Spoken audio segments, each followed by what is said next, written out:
1757 سے 1857 اور 1857 سے 1947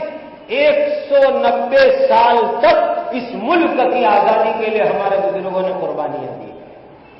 اور عظیم الشان قربانیوں کی برکت سے ہمارا ملک آزاد ہو گیا۔ حیرت ہے کہ آج ہم مسلمان ہی نہیں پڑھتے، ہمارے بزرگوں کی قربانی کو ہم ہی نہیں جانتے۔ میں آپ کو ایک تعجب کی بات بتاؤں، میرے ایک دوست ہے مولانا اقبال بوکڑا صاحب، انہوں نے گجراتی میں ایک چھوٹی سی پستکا لکھی، 1857 સ્વતંત્ર સંગ્રામમાં મુસ્લિમોનો ફાળો اور ایک ریفرنس کے ساتھ انہوں نے پستکا لکھی۔ وہ اتنی پرفیکٹ انہوں نے وہ پستکا لکھی کہ ہمارے دیش کے اس وقت کے وڑا پردھان جی کو وہ پستکا پہنچی تو وہ اتنے خوش ہوئے کہ انہوں نے بلا کر کے اپنے ہاتھ سے ان کو ایوارڈ دیا۔ آپ حیرت میں پڑو گے کہ سب لوگ جانتے ہیں ہمارے بزرگوں کی کیا قربانی ہے، لیکن افسوس سب افسوس ہم مسلمانوں کو معلوم نہیں۔ میرے دینی بھائیوں، ہمارے بزرگوں کی قربانیوں کو جاننا ہماری بہت بڑی ذمہ داری ہے کہ ہم پڑھیں ان کی قربانیوں کو، جن کی قربانیوں کی برکت سے آج ہم لوگ اس ملک کے اندر موجود ہیں اور جن کی برکت سے آج اس ملک میں ہم زندہ ہیں۔ یہ جتنے بھی اس وقت دینی محنتیں ہیں، مدرسوں کی لائن سے، مکاتب کی لائن سے، خانقاہ کی لائن سے، دعوت و تبلیغ کی لائن سے، اللہ پاک کی قسم ان بزرگوں کی قربانیوں کی برکت ہے۔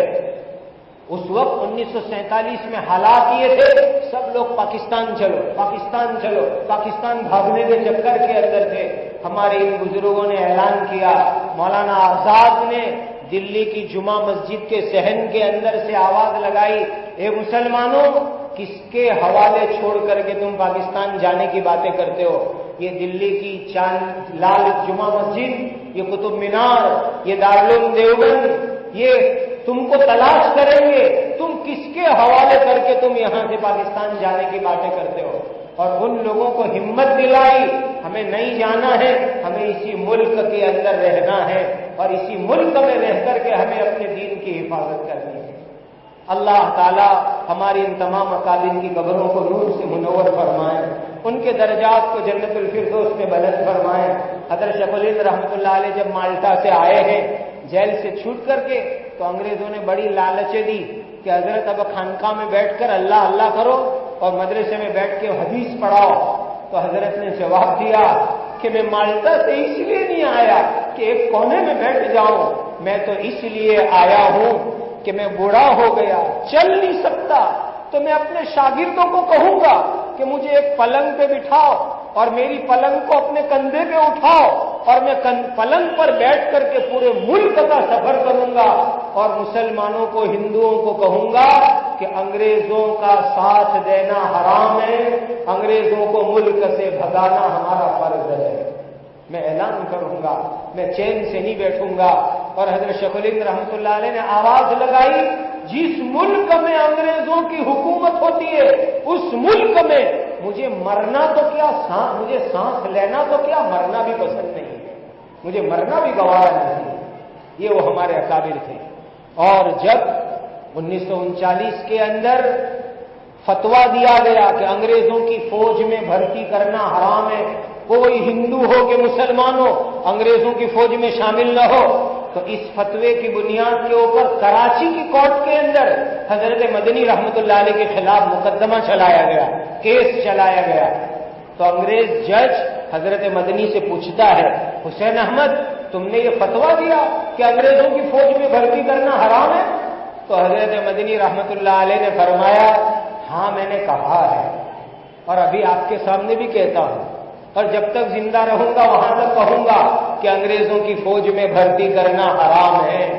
تو بازو میں جو ساتھی لوگ تھے کہنے لگے، حضرت ذرا الفاظ بدل دو ورنہ سزا بہت سخت ہو جائے گی۔ حضرت نے فرمایا، نہیں،